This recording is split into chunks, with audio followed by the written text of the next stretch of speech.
don't blame you. Terrific basketball game. We'll get to it in just a minute. Florida, Arizona, going in the last couple of minutes here, and looks like Arizona's got the best of it at the moment. We'll catch up to you on that in a minute. Our Franz Beard is live out in Las Vegas. He'll be checking in with us. And we've also got a report on Hugh Freeze and what happened there with our friend Rob Browne. He'll be joining us. And coming up, he's on the road tonight. He's a traveling warrior. Shane Matthes joins the program. And we have some questions to ask him that we asked the head ball coach earlier tonight. We'll see what his thoughts are. So let's see if we get this program rolling tonight. It's been a crazy, crazy day, a crazy, crazy weekend. And hey, it's what it is. It's November now, and things are starting to change a little bit, and they always do. So let's do this. Let's go. Let's just go right to Shane Matthes. Shane, good evening. You're on the road. I am, buddy. How you doing, my man? Well, I'm going to spend kind of a crazy weekend with all the stuff that we've seen happening, and I wanted to I asked Coach Spurrier these questions, and I wanted to get the same. I don't have those sound bites, but I can tell you what he said, and particularly his overall view of the Florida-Georgia game. I heard your broadcast. I heard what you said. Be surprised how much they mirrored each other. You and Steve obviously have the same thoughts, but just overall, and I made a proposal this weekend, which I know is not going to fly with a lot of people, but I said maybe there's no such thing as a moral victory, but in baseball there's something called the fielder's choice or the sacrifice fly, and they advance the cause and sometimes win the games. So maybe there's something in between a moral victory and a victory that I thought Florida acquitted themselves nicely. I know you had similar thoughts. Give us your thoughts. Well, I mean, we played hard. This team's always played hard. I thought I got to tip my cap to Billy Gonzalez and the rest of the staff. I thought they did a very good job getting the kids ready to play. The difference, buddy, is a couple breaks here or there. But Georgia's at that point, the culture, however you want to phrase it, they just find ways to win football games. It's not a normal Georgia team that Kirby's had in the past few years, but they're gritty, and they've won, I think, 5 of their games. They've come from behind in the fourth quarter, and that says a lot about a football team. Well, his name should be Kirby Lucky, not Kirby Smart, because he's certainly had plenty of that, but they've earned it. It just seems like things keep going their way. When you're winning, that's what happens. Coach Spurrier made this comment earlier today. I don't have that bite. I wish I did. He said it was like they knew they could win the game, Florida, for 3 quarters. Then all of a sudden in the fourth quarter, they started thinking they couldn't win the game, and it reflected in that. And I don't know if you agree with that comment. You go ahead and respond to it. Then when I talk to you about putting in backup quarterbacks after that, are your thoughts about that? He said they thought they could win it, and they stopped thinking they could win it. You agree? Well, that's kind of what I said just now. You look at Georgia, you look at what they've done in the fourth quarter. In majority of their games, they've come from behind. They believe they can win, and they find ways to win. Gunnar Stockton, I think he might be the all-time winningest high school player in the state of Georgia. I know he was very successful high school player, but they just compete their tails off, man. That's what impresses me the most about Georgia. They find ways to win. They never give up. And, to have the success that they've had, that's kind of how you build a program. You find ways to win football games. They certainly do that, and all credit to them for that. Now, the big controversial call was the pass. I heard when you said, I heard you and talking about it with Sean, that ball looked to me a little different, but you called it right away. You felt pretty good, and you saw both angles, and you felt like in the end you said it wasn't a catch. I didn't think it was. I thought the ball hit the ground. I think Jay Michael catches that ball. If he doesn't slip, he kind of lost his footing on the underthrow trying to come back to it. If he doesn't lose his balance, so to speak, he catches it easily. But, I thought we got a break on the third down before the fourth down play. We were stopped. I've watched that about 25 times. And The pass play where you fumble, you mean? No, it was a run play by DJ. Yeah. He reached the ball out. He control lost of the football. Yeah. Mm-hmm. It was a fumble. Okay. But we got a break there. They didn't call it a fumble for some reason. So we got a break there. But I mean, look, there's different plays throughout the course of a game. We had our opportunities. I'm not one to sit here and say it was a catch, it wasn't a catch. I thought it hit the ground. I think if they call it a catch, it may have stayed a catch. But since they called it incomplete, I don't think they saw enough to change that. That was it. Had they called it the other way, it probably would have stayed a catch because they couldn't turn it over either way. It was literally like the tag goes to the runner in baseball. The ball seemed to hit the ground and hit the arms at the same time. Now, Coach Spurrier asked me if I thought it was a catch. He seemed to think it was. I said I did not think it was a catch. I mean, if you had to, now I'm not 100% sure based on what I could see. I'm agreeing with you. It didn't seem like it was a clean catch. Again, as you say, had they called it a catch, there wouldn't have been enough evidence to overturn it either. Yeah, that's true. But as you know, though, there's multiple plays throughout the course of the game. I mean, there's no telling. Even if they do call it a catch, who knows? We may not even score. We don't know what the outcome would have been. We had other opportunities throughout the game to take advantage of breaks or whatever you want to call it. I thought it was a very exciting college football game with a tremendous atmosphere. But now I'm starting to feel what the Georgia fans felt in the 90s. 5 in a row. Dominated them. They're just dominating us now. Mm-hmm. 5 in a row in the game, as Steve said, it was winnable. We all know that. He didn't like the 3 straight runs. He thought that was going into a shell. Play calling he thought was pretty good most of the night. He says, I don't want to comment on it too much because obviously Steve Jr. is involved in it, but he thought he called a pretty good game, but he questioned why they got conservative and went to the 3 straight runs. He felt like, and he said, they didn't throw the ball in the end zone enough. That's what you say all the time. Yeah, I think he's talking about the one possession where we had to kick a field goal. I'm a big proponent. It's so hard in short yardage situations, and once the closer you get to the goal line, I like to score from about the 30 to 40 yard line. We did take some shots. We still only had like 288 yards of offense and had a lot of opportunities. Just things didn't work out. Well, it was a terrific ball game. There's no question about that. And it's nothing like that. That one side being red, one side being blue, and and you had all the things you played in those games, and now we don't have any for 2 more years, which I think some of us are going to miss. And there are going to be some players that won't get to play them again. They'll be done. DJ's done. That's his last time there.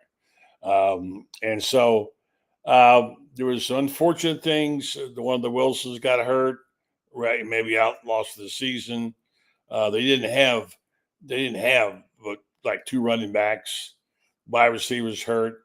And given all that, I must say they acquitted themselves nicely. Billy Gonzalez didn't cut them any slack, said we came here to win. We didn't win. But I wrote a column about it. I love the play for the patch idea, At this point in time, when everybody's playing for themselves and for their pocketbooks, to have an idea, you play for the logo, you play for your school, you play for each other, and that play for the patch comes as close as it can to resembling what football used to be like back when you started playing in college. It's a little bit different now, a lot different now, and we have a different game. But I don't know. What did you give me your assessments of that? I didn't even ask you the play calling overall and what you thought of the decisions that Billy made. Well, I mean, we took some shots early in the game. The touchdown to Trey Wilson, the first touchdown. There was a little breakdown. It was a good play call, a little breakdown on the back end of Georgia's defense. They lost sight of, he got behind everybody. It was kind of a unique situation. And then we had to hit him on a couple of crossing routes as well. But, I mean, it was not like there was anything new from a play calling standpoint. Same plays. Again, we had our opportunities to win the game, but didn't find a way to do it. All right, so where do we go from here now? And it's kind of, got 4 games left. You can still get to a bowl game. You play about. I asked Steve about this decision to play Tramel Jones. He told me that he saw Danny Werfel in the box, and Danny Werfel said to him, Tramel Jones throws a perfect spiral every time. Really likes the way he throws the ball. We all know the controversy with the footwork. I'll let you speak on that. Apparently, Tramel Jones' footwork is pretty good, and we know DJ's is not. How much does that affect his play? Footwork is the most critical part of any athlete, regardless of the sport. If you don't have proper footwork, you don't have good feet, you cannot play at a high level. It's about being consistent. You cannot play the quarterback position at a high level if you don't have proper fundamentals and footwork. I agree with Danny. I think I don't know what they're going to do at that position. I've only seen Tramel. We've only seen him play against Long Island, but he has great feet. His feet are underneath him. He knows where to go with the football. He has different trajectory. He throws a catchable ball. Again, that's just what my eyes have told me. Now, if he plays against SEC competition, I don't know what might happen. But if you have good fundamentals, you have a chance to be a consistent and really good player. Do you think how much better can DJ be this season? Well, you're not going to fix his fundamentals. Bad habits are hard to break, buddy. Yeah. I mean, he didn't have great footwork last year either. I don't know what the answer is, but to be this is the facts. You look at the great quarterbacks that played in the National Football League. Tremendous feet, good base, great footwork, however you want to phrase it. They were consistently good. You can get away with bad technique every now and then, but you can't do it. You cannot do that all the time. You have no chance. I just want to tell you, by watching basketball at the corner of my eye without getting involved in it, they were down quite a bit. And Arizona was taking it to them. And here in the last minute, they've closed to 3 points. So I guess maybe Walter is not there, but his spirit lives on. You got to have him there. Boy, do we miss him. All right, so I don't know, just bouncing around the league. It seems like can't get a break on the schedule. Now here we got to go on the road again, another night game, which is difficult. I guess that's the way the luck of the draw where things are. And I wanted to say, do you know who the highest graded defensive players were against Georgia? Take a shot. You should be able to figure a couple of them out. I mean, who did the grading? Highest, it's a Pro Football Focus because they're saying one. I honestly have no idea. I know Jordan Castell did a really good job in the run game. Mm-hmm. I don't know about the pass game. He kind of flashed. Yeah. No, you'll be surprised. The number one guy was Bryce Thornton, and this guy has consistently played good, I think, all year quietly. Another guy that had a big game was Devin Moore. I thought he was played good. He was second. Third was Devin Moore's an NFL corner. Yeah, you've been talking about him a lot. Javeri Flowers, guys popped up there now, was third. Jaden Robinson had a big game. You remember you called his name a couple of times. And then George Gums Jr. was in there. So those are the top 5 defensive players.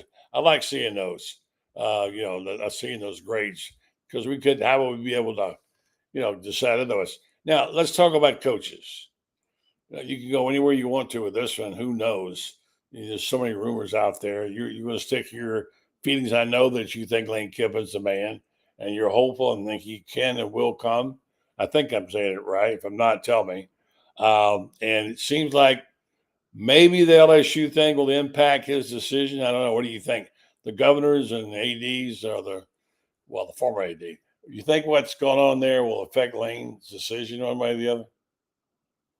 I think it's a 2-horse race for Lane's decision. I think he either stays at Ole Miss or he's a Florida Gator. Mm-hmm.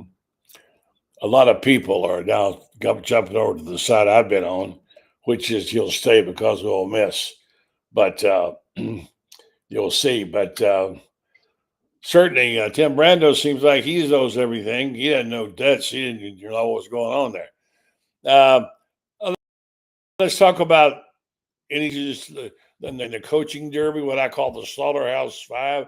Another coach fired, There's going to be plenty of jobs out there.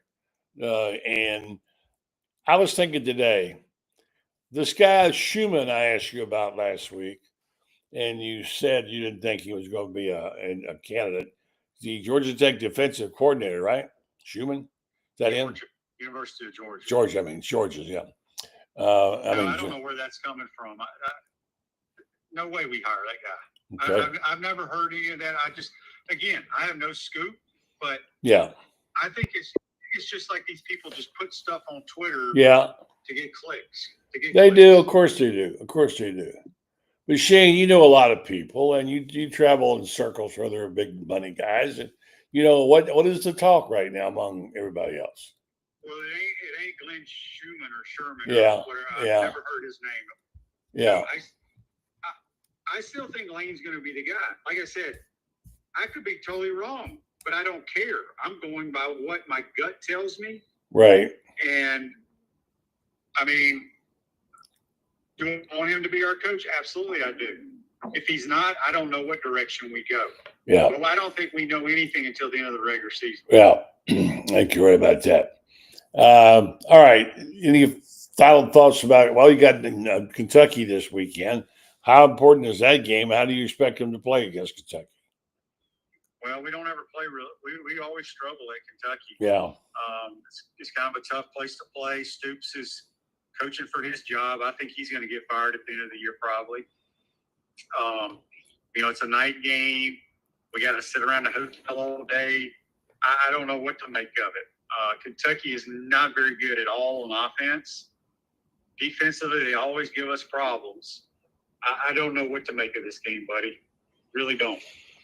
It's hard to get a handle on, isn't it? And I don't know either. And I mean, Stoops has been around. He's like the longest tenured coach.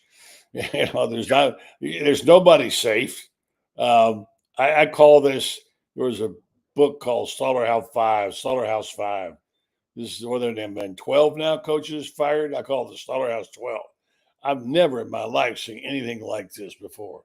We got the firing disease, and we love firing people, love firing coaches. We don't care how much it costs, apparently, right? You just go ahead and fire them up. Money is not a problem, apparently, in our country when it comes to paying college football coaches and firing them. I find it so ironic we're in a crunch time where the government shut down and lots of people can't get food, where we just walking away from people walking away from $10 million jobs. They're throwing this money around. Here's somebody wrote this today. Chris Lowe wrote, the new Auburn football coach will be the Tigers' 4th in 7 years with a total of $52.5 million paid out in termination fees. So that's a lot. So then Glenn Guillebeau, who's from LSU, he says, well, that's a lot. But Brian Kelly's alone was, and LSU's Scott Weber was approximately $38 million of Jimbo Fisher's money, $75 million buyout, and then fired him in 2023. His Weber contract was in 2018, 27. So apparently he's calling the LSU as buyout U.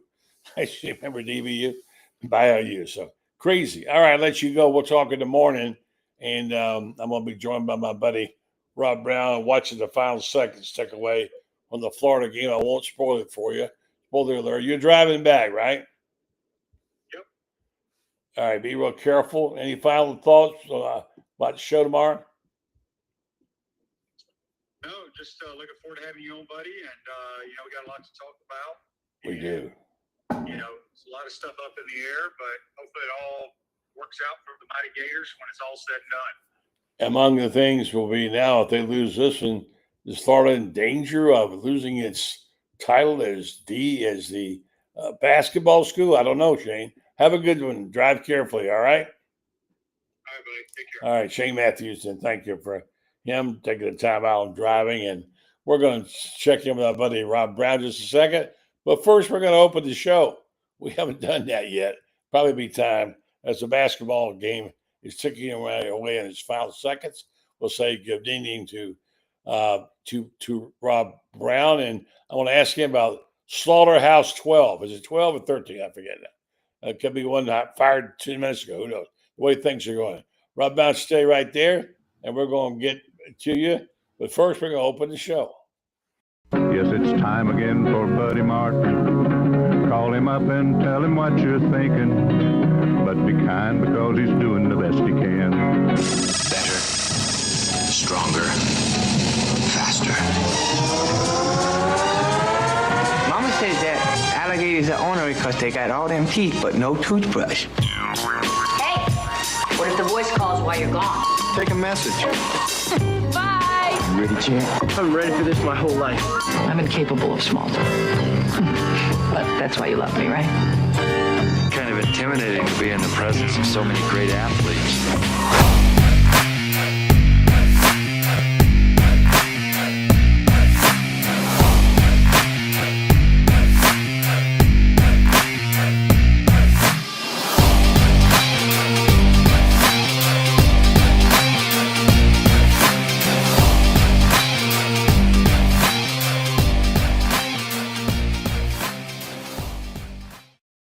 Good evening and welcome to the program. We're just kind of joining in progress, and we've had Shane on. He's driving and on his way, and I'm watching the basketball game out of my corner of my eye.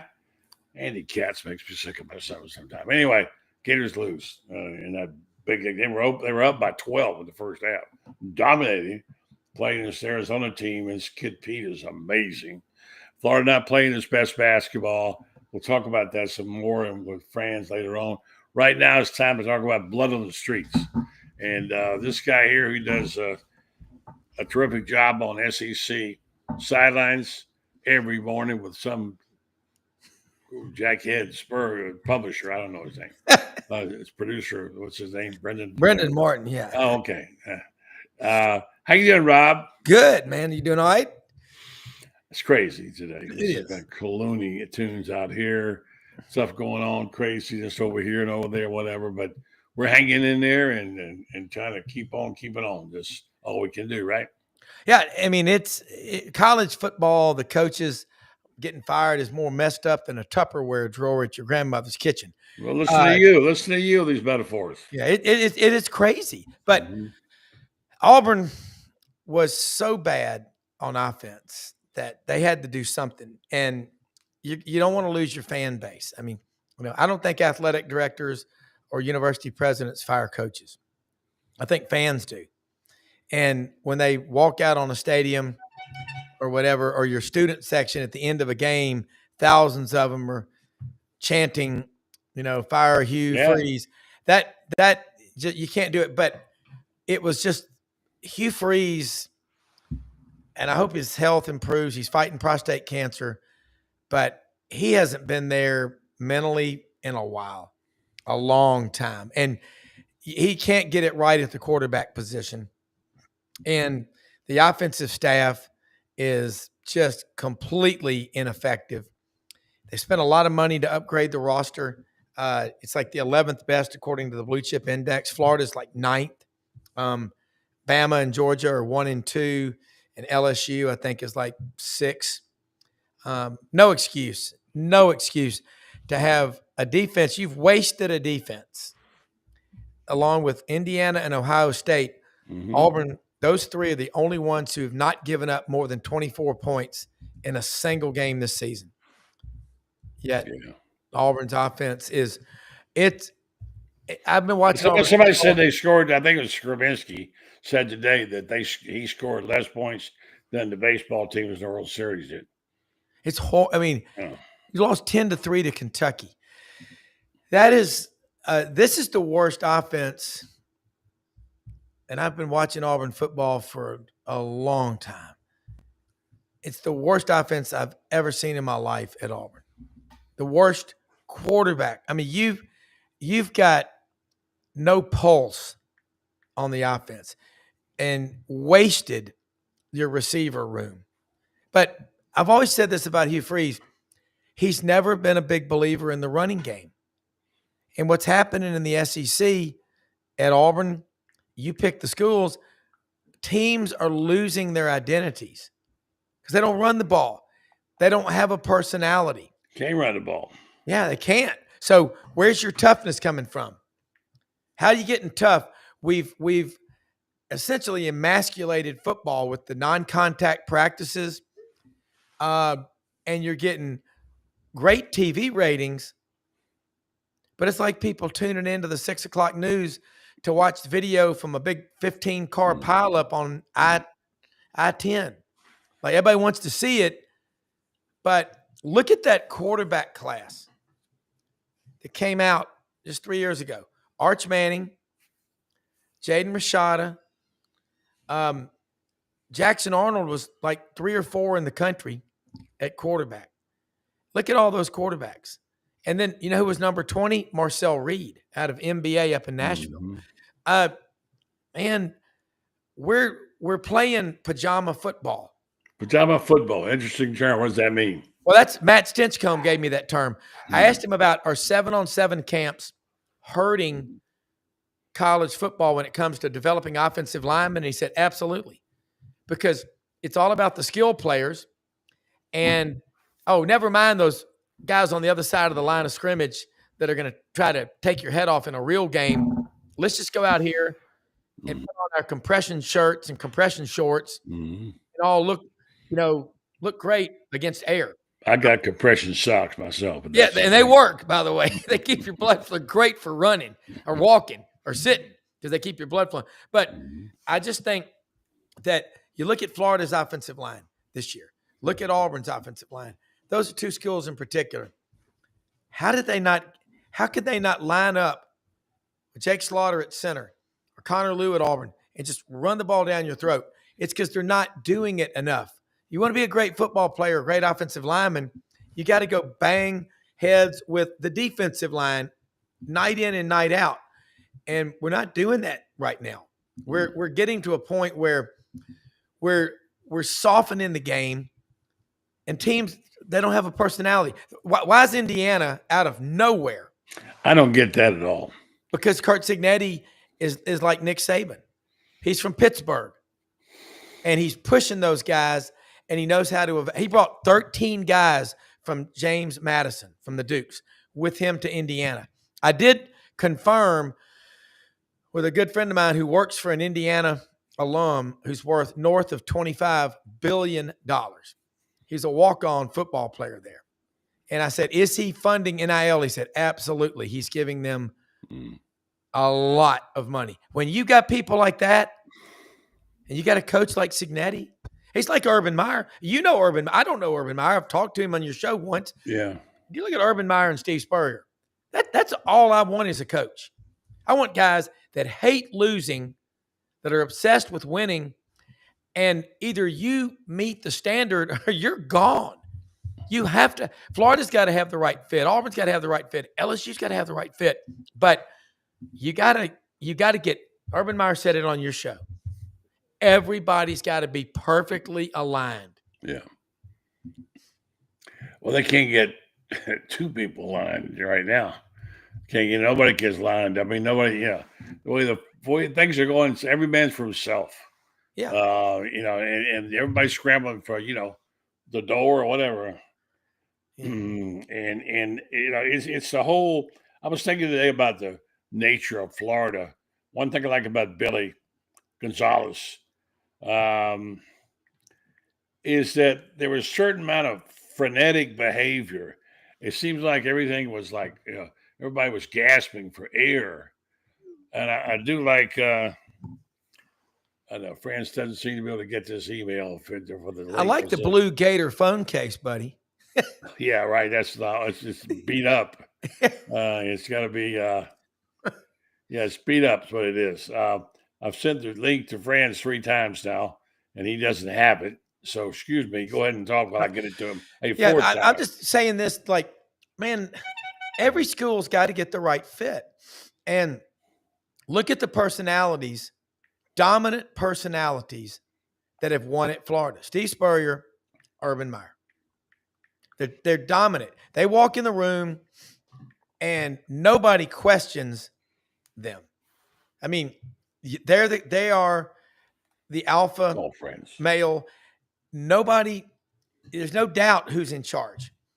So if you're looking for a perfect fit at Florida, you better get you somebody who's going to engage the fans.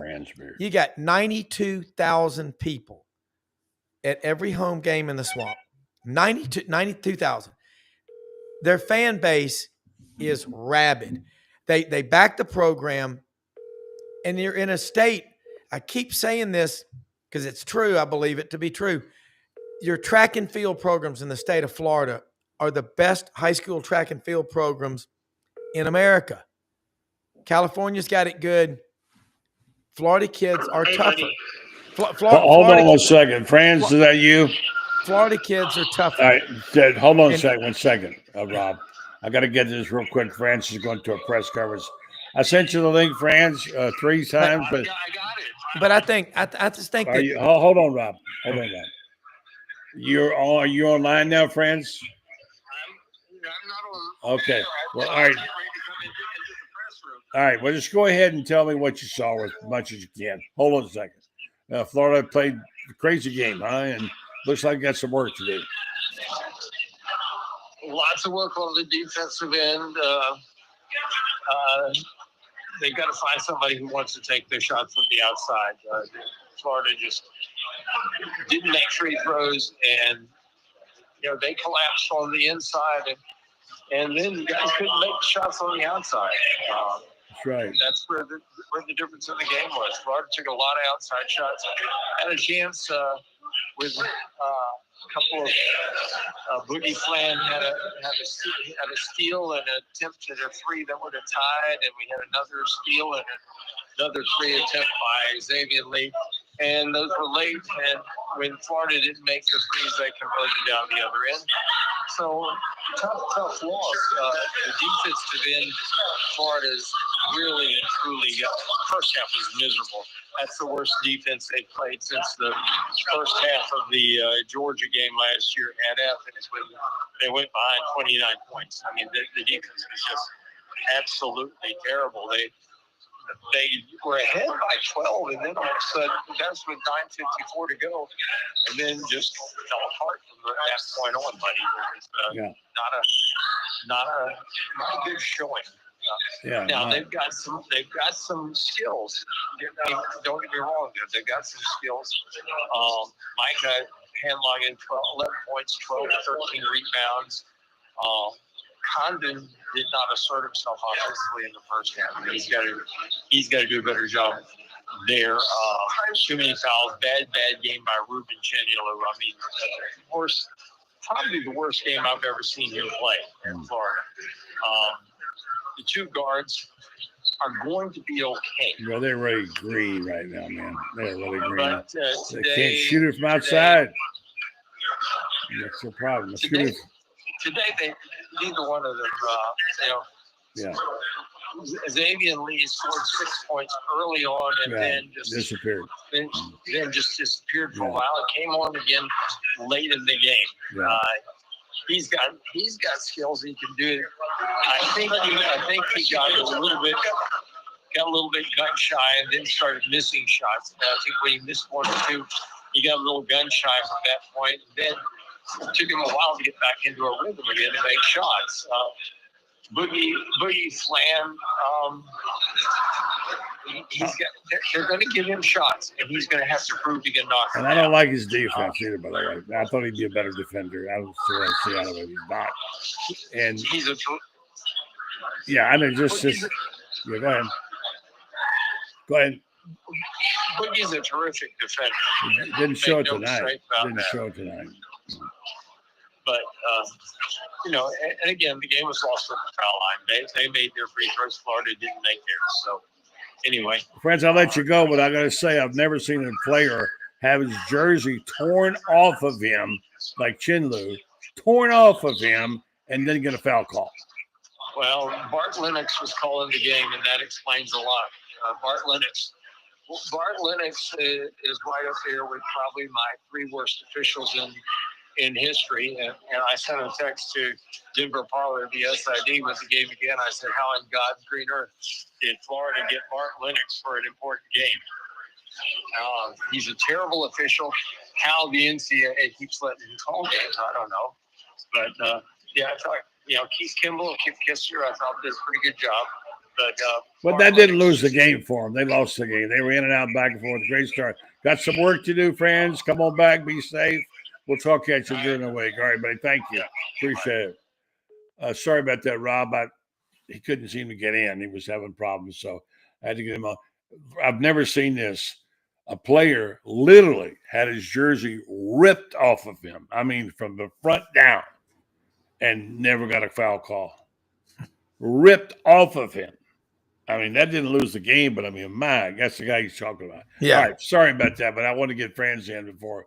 So Florida losing the game, I don't know if it was 3 points or 4 points in the end tonight to Arizona.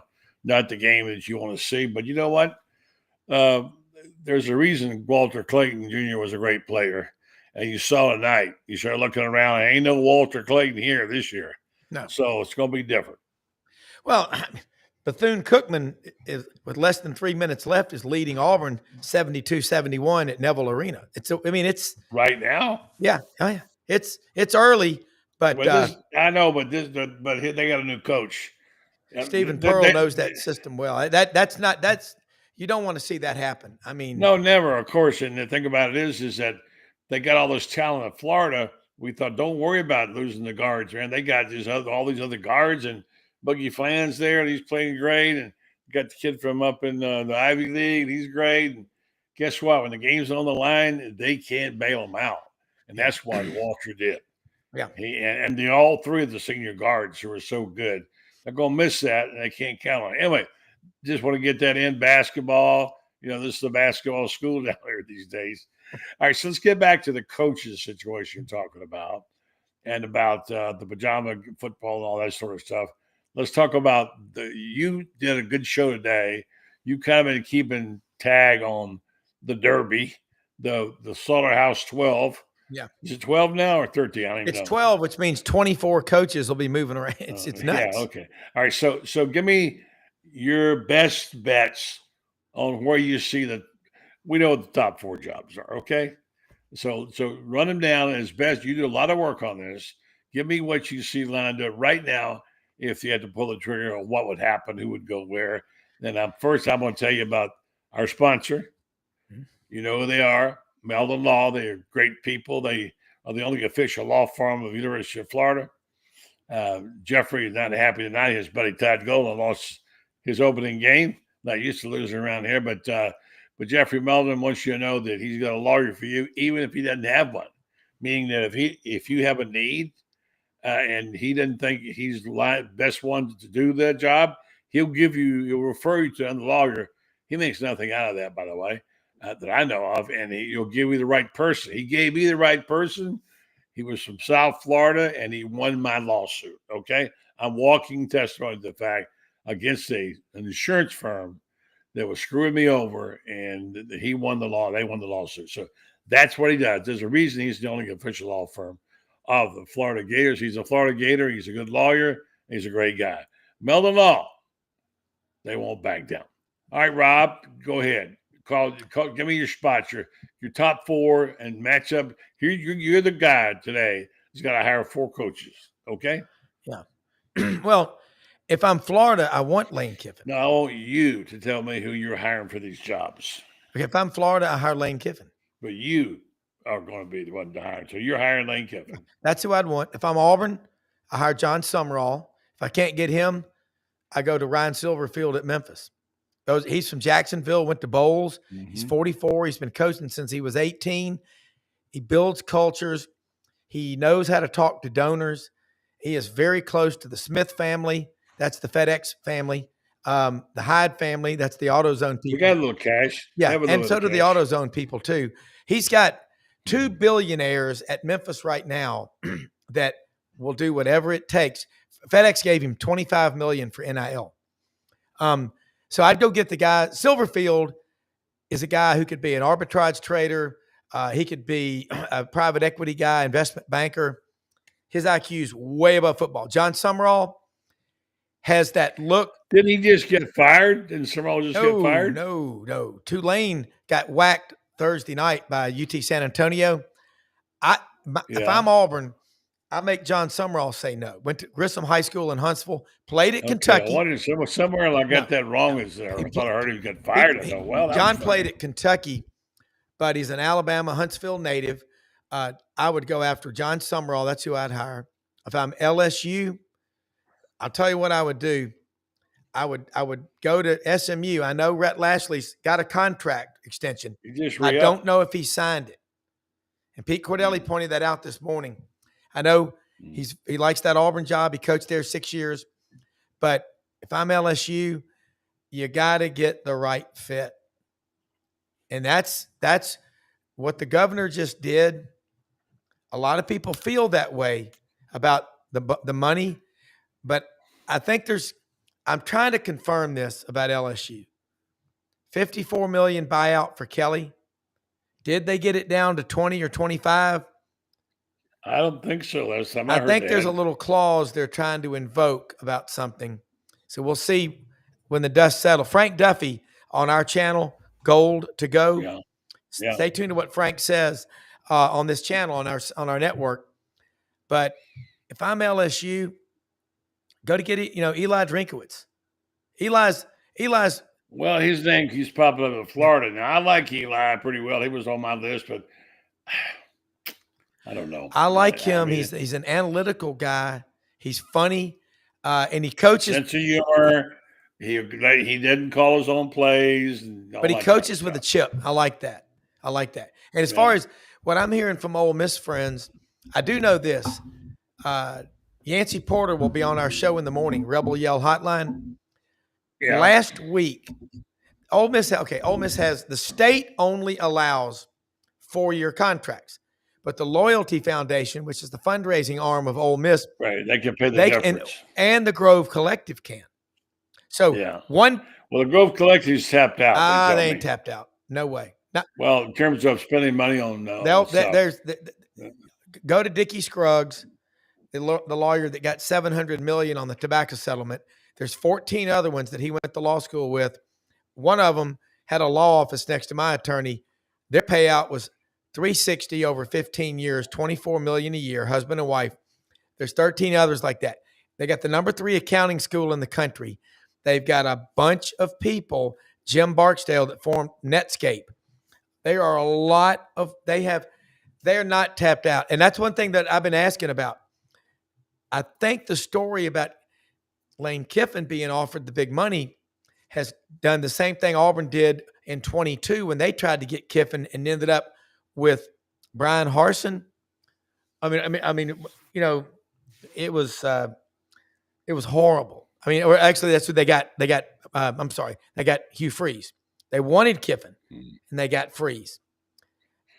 Auburn's got what happened? What went wrong there? I mean, the story's coming out today.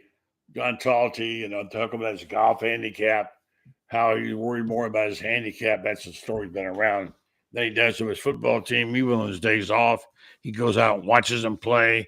I don't know. There's a lot going on there.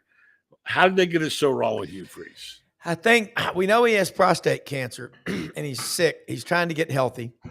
I pray that he does, but his system doesn't work anymore and he cannot accept that. He left Ole Miss a 5-alarm fire and walked away and left a bunch of money on the table, but he didn't want to fight it and go through the embarrassment of the burner phone, all that stuff, whatever. He didn't have a burner phone. That was his problem. But Auburn got it wrong because they got a coach I think he listened to Gus too much. I think he talked to Gus too much.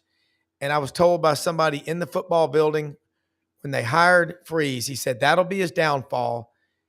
If he makes it 2 or 3 years, I'll be shocked. He can recruit, but Auburn and Florida can recruit. Apparently he can coach ball plays too, apparently, because he beat Saban twice, Well, right? That's the most that's a weird stat. Okay. Yeah. He had Bo Wallace and he had, Chad Kelly in 14 and 15. But I think Freeze, he can't attract good coaches to his staff on offense. I mean, he does not have a good staff. Why? He can't do it. So I think they got it wrong. They got a guy who won't admit that his system doesn't work anymore, and he won't adapt. And other people are. Look at Gus, hard-headed. It took 2 or 3 games. They got the tape on Gus in Florida State. That's what happens. Freeze's offense is bad because he's not in the football building a lot. So it's interesting. So if I'm Florida, I make Kiffin say no. But the guy that I would get if I was Florida, y'all know. I mean, Urban Meyer still. That's the one that if you could get him back into coaching, come back. I know, but I'm saying that's who I would want. Make him say no. I mean, if you Swamp Kings is incredible, whether you're a Florida fan or not.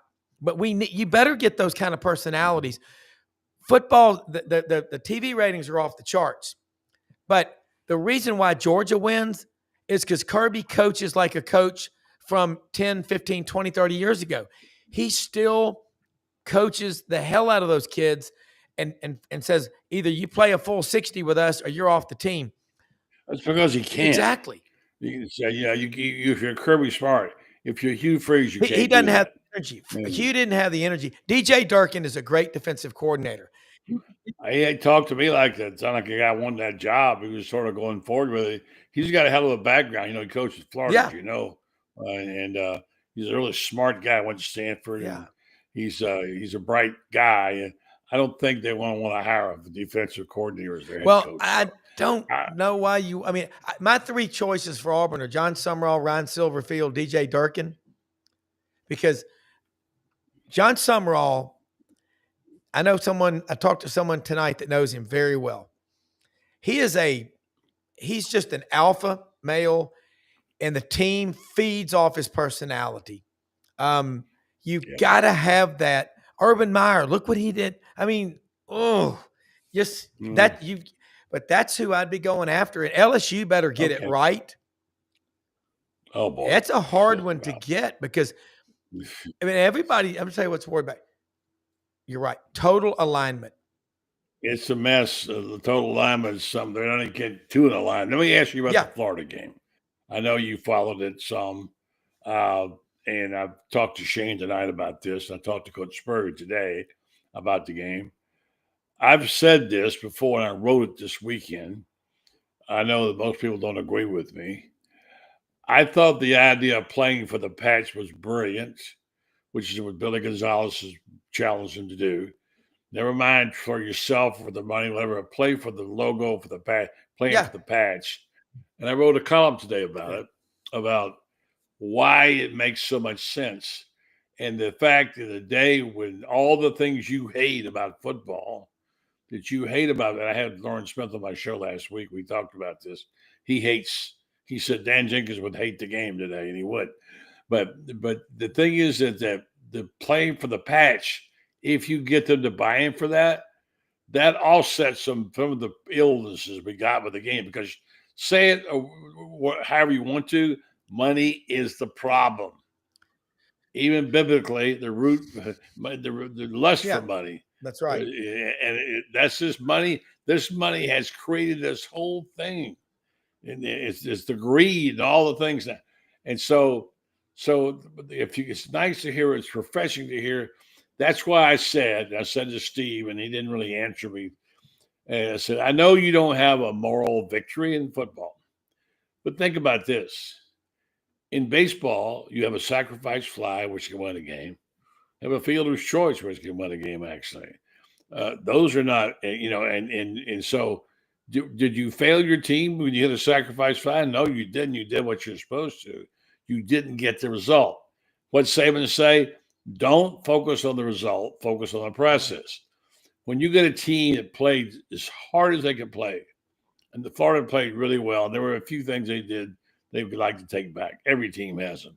They couldn't quite get it done in the end. And Spurrier said they played like they thought they could win the game for 3 quarters. Then they played like they couldn't win it, the mentality. So the playing for the – I submit, this is crazy. No one's going to like it. But, okay, you have a W and you have an L.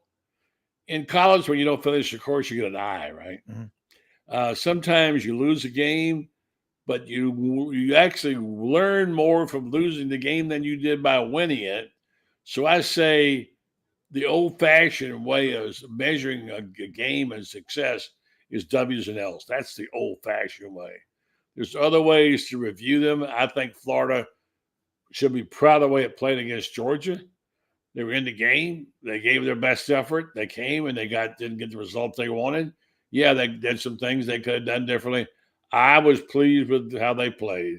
And I don't think Florida should walk around with long faces and say, they got a chance to go to a bogey, whatever.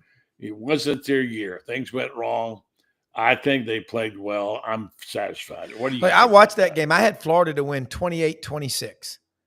I thought they would do it. What I see with Florida, they were having fun. They weren't uptight. Body language is everything. Because if you put it out there that something's going to go wrong, it probably will. Billy Gonzalez was loose. I like him. I learned a lot about him last week on Lauren Matthes, the Tuesday night show, Lowdown with Lauren Matthes on this channel. Mm-hmm. And they had a coach friend of Lauren's. They're all from Ohio that have coached with Billy Gonzalez. Florida, that's a great rivalry. And Steve Spurrier, who's forgotten more than I have on anything to do with football, was right. They played like they were going to win for 3 quarters. In the 4th quarter, they didn't. The Georgia, same thing. But Georgia doesn't hope they win. They know they're going to win. And that psychology is really powerful. True confidence is Georgia with Kirby. You're going fishing for Moby Dick and you stop by Costco to get extra tartar sauce on the way. That's what Kirby does. That's what Steve Spurrier, every time, Urban Meyer, there was just this mentality of like, we don't think we're going to win. We know we're going to beat you. No, stop us. And who can stop Florida football with coaches like that? Florida football. And I thought the game Saturday, where's your running game? It's missing. Georgia won the SEC last year. This is how weird things are now. Georgia won the SEC last year, beat Texas twice, a team that made it to the semifinals of the college football playoff, and was the 15th out of 16th rushing in the SEC. Georgia hasn't had a 1,000-yard rusher since 2019, but they won 2 national championships. We all know it because it's running back by committee today. We have let running backs now tell the coaches, I don't want more than 12 or 15 carries a game. That's why we have soft football. We need those guys. Give me the rock, man. I'm not stopping. I'll do anything. So what the coaches that are winning now, what they're doing is their kids are buying in to play the full 60. Florida, 45, 50 minutes, it was the end of the game. It ain't going to take that much to fix Florida. They got talent. They've got resources. They got 500,000 living alumni. Just my view from the outside. Florida football is not Naples. It's not South Beach. It's not Vero Beach. It's these small towns in rural Florida. That's what makes Florida football Florida football. For a long time, they didn't really recruit. I mean, buddy, you know this. They didn't really recruit the big cities. They went to these small towns. Look at the great Florida quarterbacks, where they're from. Corbin Bell's one of the best ever. Mayo. How big is Mayo? A couple of thousand? Yeah, okay. Close. Dan might be Danny Warford, Fort Walton Beach. I mean, he was an Air Force brat. He lived everywhere. But Florida football, you're not that far. I thought they'd win 10 games this year. They're not getting blown out. They've got players. And but they got more than it. They got fans every single game. You know, I'd make Lane Kiffin say no. And if it ain't Lane Kiffin, you know, you got to take a hard look and say, who else? So you know what? You either go get him, or who do you get? It's not going to be John Gruden. Yeah, why does everyone have this? Because he's got his name somewhere. I almost feel like somebody has agreed to the deal that his name would be brought up, and he at least. I have nothing against him. I don't know. Nothing against him, but why? You know, does he want to go out and recruit? Why would he want to coach? No. I'm saying I just think he's a pro guy, not a college guy. Well, he is, but he wants to coach again. He's always covered in Florida, and he can't get hired. Yeah. So you go for the ones that you think got a shot for us. I don't know. But those are all good questions. All right, let's talk about a little bit about your show, your guests, what you got coming up now in the next couple of weeks. And, of course, now you do the Panhandler show with us as well. We've had some good responses from that. That's on every other Friday. We won't have one this Friday. We cover things in the Panhandle, and you're an expert. You've been there for many, many years. Talk about your show a little bit. Re-educate people. You got 2 minutes. Go. Well, we do it Monday through Friday, 8 to 9 a.m. Central. Executive producer Brendan Martin. You know him, and he's the best. We have great guests, coaches, players, writers, current, former, all guests. Tomorrow morning, we're going to start off with Jordan Davis Hill. 247 Sports covers Georgia. Will Vandervoort's going to check in from Clemson. What's going on up there? Clemson, Florida State, all these programs. Will is really good about what's happening up there. You better change and adapt. We've got Rodney Orr, Tighter Insider from Tuscaloosa. That's a great one. And Yancey Porter, Rebel Yell Hotline. We'll talk to him about Lane Kiffin and the Ole Miss job. I know that last week, one of their donors gave them $20 million. Another one gave them $10 million. Said, keep Kiffin, do whatever you got to do. Folks, flush out your headgear. There's a boatload of money at all these schools. But it's all going to come down to money. But with the portal and NIL, you can win anywhere. If you can win, as Dave Bartu said, if Kurt Cignetti gets Indiana into the national championship game, that's the greatest coaching job in this century. Now, remember, Nick Saban, look what he's done. And on the 2009, Saban's first national title team at Alabama, Cignetti was on that staff. They're very similar. One's from Pittsburgh and one's from Monongah, West Virginia. I like those kind of personalities. Look at Urban Meyer. He's as tough and rigid as it gets, but his record is 187-32. I'll take that any day of the week. Steve Spurrier at Florida, 127-26. I'll take it any day. All right. The great Rob Browne. You can get him every morning. You can hear him on the SEC sidelines, or probably on on the many shows he does, the Tuesday night show. He's on our show lots, and appreciate all you do, Rob. You're doing a great job. Thank you more than you know. I love coming on here anytime with you, okay? Thank you, Rob. Appreciate it. Rob Browne. Good night, buddy. All right, so, folks, we're going to say good night to you, but first we're going to tell you about our good friends that we want Titan MRI and Imaging. You need to know about this. If you've ever had or have to have any kind of MRI or CAT scan, and you live in North Central Florida, you need to know about this. They have 3 locations, 2 in Gainesville, and they're going to open one in Ocala soon.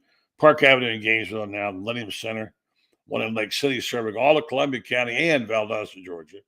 Titan MRI and Imaging offers the same great customer service. What I like about it is if you work, you can't get off, you want to go at night, they'll give you a night appointment. Titan MRI and Imaging now accepts insurance. You can go through their convenient self-pay options. They offer MRIs, CAT scans, X-rays, ultrasounds, larger MRI machines. This is my favorite part. For your patient comfort, if you're claustrophobic, when you have to go get one of those, you'll appreciate this. No yards, no hospitals. Coming soon to Ocala, Marion County. Titan MRI, it's your choice. I want to thank our guests tonight. Kind of a rambling, crazy night. We were supposed to have Coach Spurrier on, misplaced our sound bites. Shane is on the move. Franz is out in Arizona Las Vegas, I'm sorry. Watching the Gators lose, tough loss for the Gators. They got some work to do now. Defending national champions. You just can't show up. Even if you have the best roster, you still have to be able to play. And you have to perform, and they got a long way to go on that team. They got a great coaching staff, but it's going to take a minute. So all of us are used to seeing Walter Clayton Jr. go out there and save the day like we did last year. Ain't going to happen so much now anymore. And by the way, just so you know, there's also a terrific book coming out called The Golden Season about the championship, which you want to be sure to get a copy of. The word has reached us that they now have those books being shipped as we speak. You'll be able to get one soon. We'll tell you more about the locations. You'll love it. The Golden Season. Have a good one, folks. Good night.